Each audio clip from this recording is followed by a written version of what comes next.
talk about Egglestons now. I've heard at least one real funny story about the Egglestons, but I'll get to it in a minute. But their place was located north and east of the ranch. They had a homestead on the side of a draw where there was a spring. I'm assuming that's probably why they homesteaded there, because there was water there. They had a comparatively large cabin for what most of the homesteaders had. It was probably at least twice as big as most of the homestead cabins that are out in that country. There was two brothers that I was aware of. The one that I've heard most stories about was called Bolly Eggleston, and through Chad's research he's discovered that there wasn't a person named Bolly Eggleston, so that's a name that somebody tagged on to him for whatever reason. But they had quite a place there, because they had several outbuildings and a real nice garage shop type building that I've anticipated taking down and moving to the house and using it for something down there. But after 40-some years, I haven't got it accomplished yet, and probably won't ever happen now. But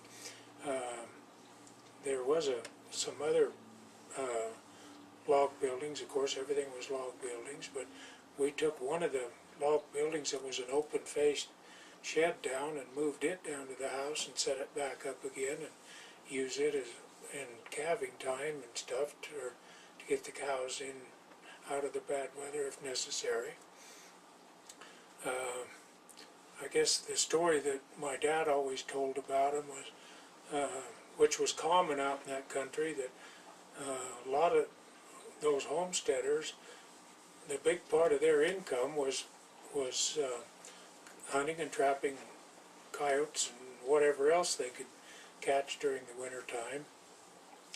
And one year, Eggleston, the two Eggleston brothers, took their winter's hides to Casper to sell them, and got the money for them, and decided that they'd go down to the local tavern and have a drink. And they said that the next morning they woke up in some place, and between the two of them they scratched together enough money to buy a tank of gas to get them back home again. And I would anticipate that it was a kind of a long, hard summer for them, because all the income that they had from the winter harvest was gone down the bar stool tab. So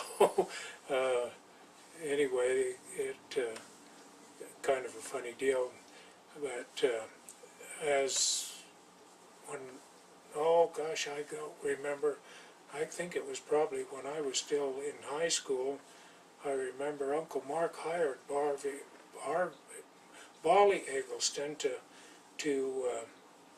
come and work on the ranch for a while, and I don't remember how long he worked there, but not a very long time, because he left long before I moved out there after I went to college for a couple of years. So he must only been there for a year or two, but he like I say, he got him to come and work on the ranch for a while. And I guess that's pretty much all I know about them also.